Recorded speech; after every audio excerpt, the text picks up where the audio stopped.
আমার জীবনের 70টি বছরের 2টো বছর যদি আমি বিশেষ করে না পেতাম, আবারও বলছি এই 2টো বছর কি? তিনি বলেন এই 2টো বছর হচ্ছে যে আমি 2জন পীরের কাছে ছিলাম। একজন পীর হলেন হযরত জাফর সাদিক রহমাতুল্লাহ আলাইহি। জাফর সাদিক রহমাতুল্লাহ আলাইহি তার পরিচয় আমি আপনাদেরকে তুলে ধরছি। জাফর সাদিক রহমাতুল্লাহ আলাইহি ছিলেন একজন প্রচার বিমুখ আল্লাহর ওলি। সাধারণ কুড়ে ঘরের মধ্যে তিনি বাস করতেন। তিনি বারবার এই কবিতা ফার্সিতে পড়তেন আর উর্দুতে পড়তেন। তিনি বলছেন, না খাহাম খোবে দুনিয়া না খাহাম রাহাতে উকবা, না খাহাম খোবে দুনিয়া না খাহাম রাহাতে উকবা, अगर खाहम तोरा खाहम ना खाहम बागिर दुआ मेरा। हज़रत जाफर सादिक रहमतुल्लाह अलैहि তিনি বলেন, প্রভুরে একটা ভাঙার পুরো ঘরের মধ্যে আমার বসতি। এমন একটা ঘরে আমি বাস করি যে ঘরের মধ্যে সূর্যের আলো ঠিক দিয়ে পড়ে। এমন একটা ঘরের মধ্যে থাকি, বৃষ্টির পানিগুলো চুয়ে চুয়ে আমার গায়ের মধ্যে বিছানা ভিজায় দেয়। প্রভু, পৃথিবীর চাকচিক্য চাই না, বালাখানা চাই না, পৃথিবীর এমন কোন অট্টালিকা আমার জীবনে প্রয়োজন নাই। তিনি বলেন কি চমৎকার, না খাহাম খোবে দুনিয়া না খাহাম রাহাতে উকবা। তুমি যদি আমাকে বিশাল জান্নাত করে দাও, আমি এটাও তোমার কাছে চাই না। যেটা আল্লামা ইকবাল বলেছেন, আল্লামা ইকবাল বলেছেন, সজদোं की बदले फिरदौस मिले ये बात मुझे मंजूर नहीं, सजदों की बदले फिरदौस मिले ये बात मुझे मंजूर नहीं, इबादत करता हूँ मैं बंदा हूँ मैं तेरा मजदूर नहीं। আল্লাহ ইকবাল বলেছেন যে সিজদা করে তোমার জান্নাত দখল করব, এই দখলদারি তো সিজদা আমি কখনো তোমাকে দিব না। তেরে সিজদা তেরে মসজিদ মেরে সিজদা তেরে দর পে আশিয়া মেরা। প্রভুরে তুমি তো এমন আমার আল্লাহ, তুমি মসজিদ দিয়েছো, তোমার মসজিদে যদি আমি সিজদা না করি তোমার মসজিদ টিকবে না। অতএব তুমি আমাকে বঞ্চিত করো না, কাফের বেদিনের পায়ে রাখাতে তুমি আমাকে ধ্বংস করে দিও না। তোমার মসজিদগুলো আমার সিজদা দিয়ে আমি বাঁচিয়ে রেখেছি।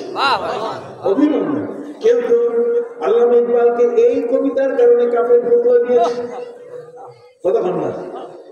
এরপরে তিনি বলে দিলেন, না না না, তেরে মসজিদ মেরে সিজদা তেরে দর পে আশিয়া মেরা। আশিয়া মানে পাখির বাসা, কথা বুঝতে পারছেন? আশিয়া মানে ঠাঁই পাওয়ার জায়গা। অতএব তেরে দর পে আশিয়া মেরা, তোমার মসজিদ আমার সিজদা, তোমার কাছে তো আমি ঠাঁই, তোমাকে ছেড়ে আমি যাবো কোথায়?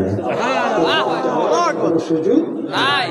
আল্লামা ইকবাল তিনি বলেন, सजदों की बदले फिरदौस मिले ये बात मुझे मंजूर नहीं, সিজদা করে আমি তোমার ফিরদৌস দখল করব, এটা আমার ইচ্ছা নয়।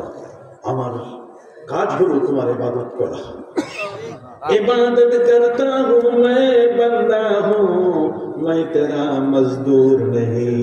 আমি তোমার মজদুর, শ্রমিক না যে সিজদা করলে বিনিময়ে তুমি জান্নাত দিবে। আর ওই জান্নাত নাই, তুমি নাই, শুধু আমাকে জান্নাত দিয়ে রাখলে সেই জান্নাত আমার দরকার।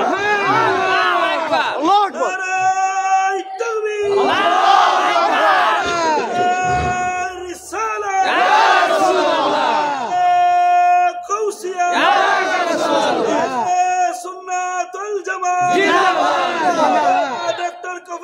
সরকার সাহেব জিন্দাবাদ জিন্দাবাদ, ফকির সিদ্দিকিয়া দরবার শরীফ জিন্দাবাদ জিন্দাবাদ।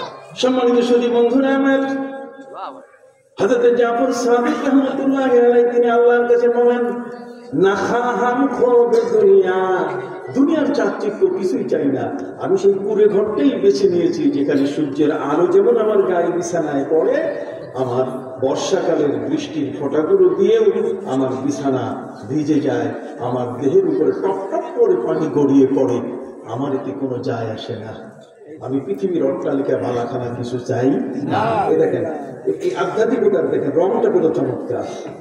এই যে রংটা চাওয়াটা হলো যে পৃথিবী চাই না।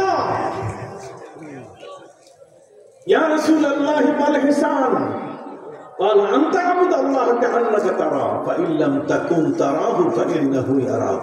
তুমি আল্লাহর ইবাদত করবে এমন ভাবে যাতে তুমি আল্লাহকে দেখছো। যদি তুমি দেখতে না পাও তাহলে মনে করবে আল্লাহ তোমাকে কি দেখছেন।